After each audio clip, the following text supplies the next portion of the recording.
Particles and waves. Particles and waves. Let me say up front that I don't really know anything about quantum mechanics. And I'm not one of these guys that likes to take an idea and turn it into a spiritual philosophy. So this is not that. What the idea of particles and waves is, as it pertains to my approach to gong playing, is that every sound has an aspect to it of particle and wave. And the particle, as it relates to hitting the gong, is every moment that you hit the gong. The strike itself is the particle. Then comes the wave. That's the wave. The wave is the sound that comes after the strike, or at the same time as the strike. Now, when you play it with the friction mallet, there's also a particle. The particle is the sound. This is really actually a hard one to show, this one, because it doesn't really do the particle sound. Like, I've almost completely eliminated the particle sound. But the particle sound is the sound of you dragging the friction mallet across the gong. That sound, the signature of your motion, the direct result of your action, that's the particle. And the wave is the sound that comes after it. So really the particle here is practically invisible. There it is. Do you hear that? That wah. That's the particle. Now you play both. You play the particle, you play the wave. A lot of gong players try to eliminate the particle and just have the wave.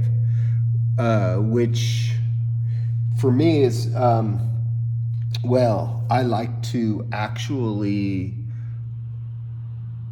create these musical dialogues between particles and waves, or have them going at the same time.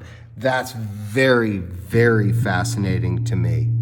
So with the particle, you can make rhythm. You can just do something super gentle. But you want to be mindful of the waves that you're generating. You're playing both at the same time. So you play the particle, you play that thing hitting the gong, right? But you also play the overtone that's being generated, and you shape both simultaneously. It requires practice and soft focus. And the other aspect is, I don't know if I can show you this. Let's see, I should really have a thingy. Okay, well, here I'm gonna try a different mallet, and this is a harder mallet. So this one, you can really,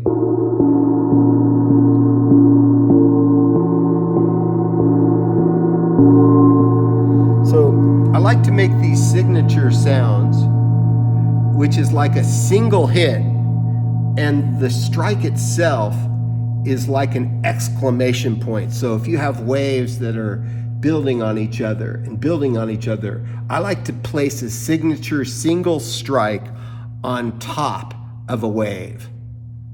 So put a particle right on top of that mountain of overtones. And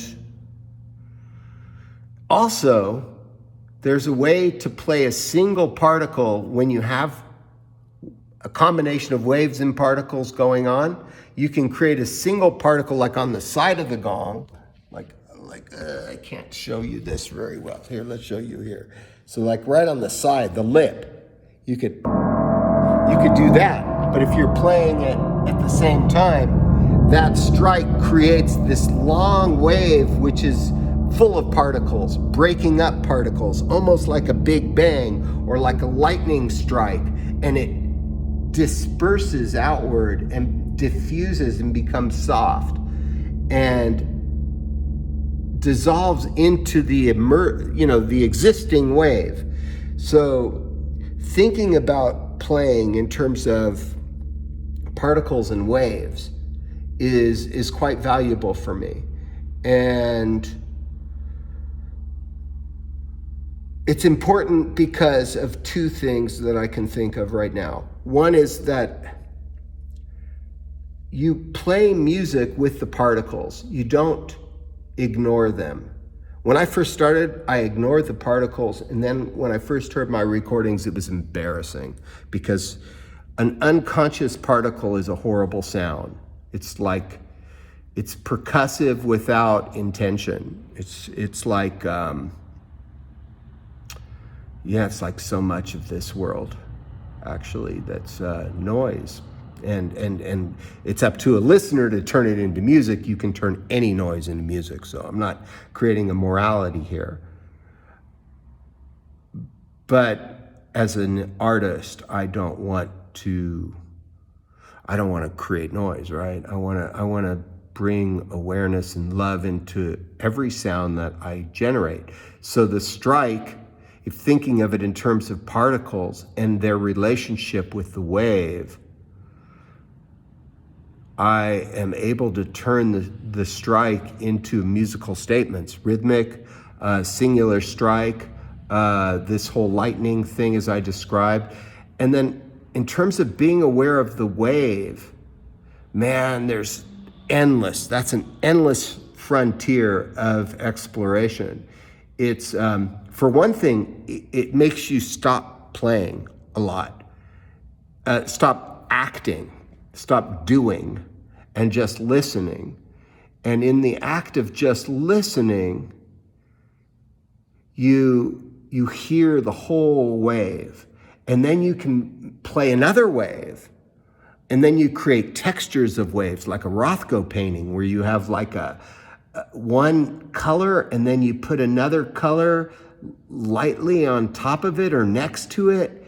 And then that generates a relationship, which is a third element, right? The two waves together.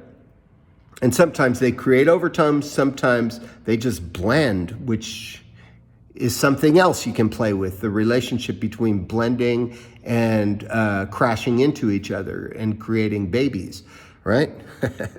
So this is my rant. It's not a rant. It's